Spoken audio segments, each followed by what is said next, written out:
آپ نے یہ خبریں تو سنی اور پڑھی ہوں گی کہ ٹیسلا کے ارب پتی مالک ایلون مسک نے ٹویٹر خریدتے ساتھ ہی تقریباً آدھے سٹاف کو گھر کی راہ دکھا دی۔ ٹویٹر کے کل ملازمین کی تعداد تقریباً 7500 اور ایلون مسک نے کمپنی کا اقتدار سنبھالتے ہی 50% ورک فورس اڑا دی، یعنی 3700 بندے بے روزگار کر دیے، بشمول سابق CEO پراگ اگروال صاحب۔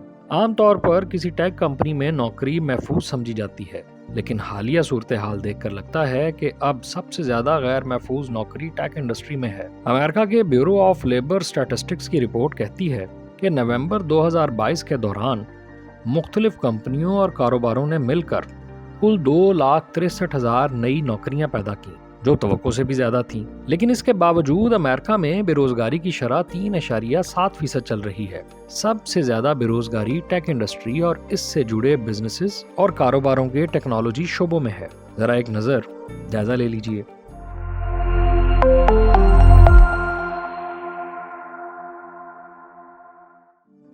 layoffs.pyi کے مطابق کووڈ کے دوران دنیا بھر میں 1463 ٹیک کمپنیوں نے 2,42,398 ملازمین کو نوکریوں سے نکالا۔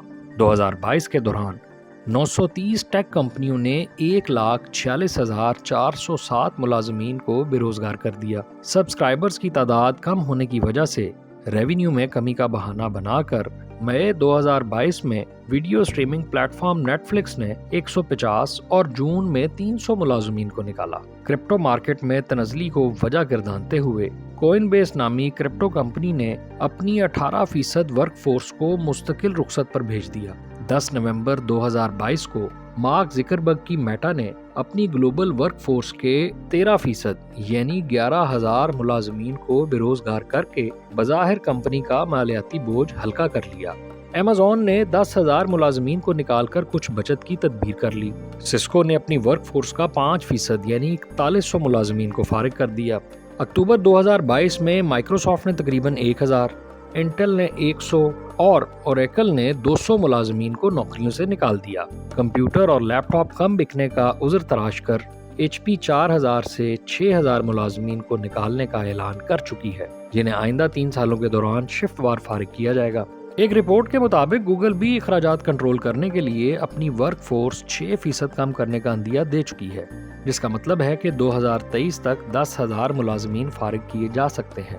یہ ہے بڑی ٹیک کمپنیوں کی صورتحال۔ لیکن المیہ یہ ہے کہ دنیا بھر میں چھوٹی ٹیک کمپنیاں اور سٹارٹ اپس بھی انہی کے نقش قدم پر ہیں۔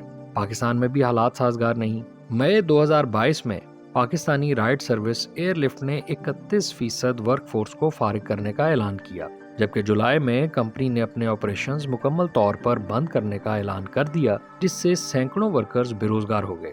پروفٹ میگزین کی 17 جولائی کی خبر کے مطابق ای کامرس سٹارٹ اپ دکان.pk نے 25% ورک فورس کو فارغ کر دیا۔ ماہرین گلوبل ٹیک انڈسٹری میں جاری بے روزگاری کی اس لہر کا موازنہ .com برس سے کر رہے ہیں۔ یہاں تھوڑا سا ماضی میں جھانک لیتے ہیں۔ پہلے انٹرنیٹ صرف دفاعی اداروں کے کام کی چیز سمجھا جاتا تھا۔ 80 کی دہائی میں کچھ کمپنیوں کو بھی یہ سہولت میسر آ گئی، اور 90 کی دہائی کے اوائل میں ورلڈ وائڈ ویب کی ایجاد سے عوام کی رسائی بھی انٹرنیٹ تک ہو گئی۔ 1995 سے 2000 تک 5 سالوں میں انٹرنیٹ کمپنیوں میں سرمایہ کاری یکایک تاریخ کی بلند ترین سطح پر پہنچ گئی اور ان کے سٹاکس آسمان کو چھونے لگے۔ صورتحال یہ ہو گئی کہ امریکہ میں لوگ نوکریاں چھوڑ کر آن لائن کمپنیاں کھولنے لگے اور دوسری صنعتوں اور کمپنیوں سے پیسہ نکال کر ٹیکنالوجی اور انٹرنیٹ کمپنیوں کے سٹاکس خریدنے لگے۔ یہ صورتحال بالکل 1840 کے ریل روڈ بوم، 1940 کے ٹیلی ویژن بوم، 1950 کے ٹرانزسٹر بوم اور 60 کی دہائی کے آٹو اور کمپیوٹر بوم جیسی تھی۔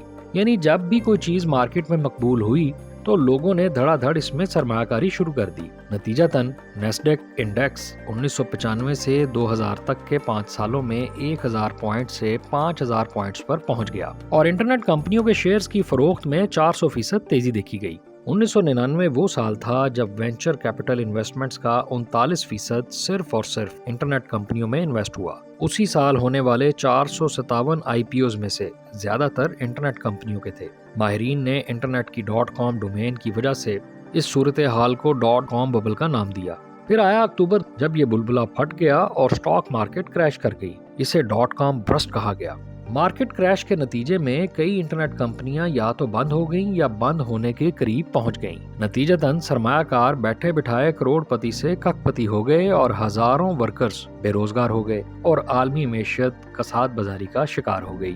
pets.com، world call, boo.com، north point communication, web when اور گلوبل کراسنگ جیسی کمپنیوں کے نام شاید آپ پہلی بار سن رہے ہوں۔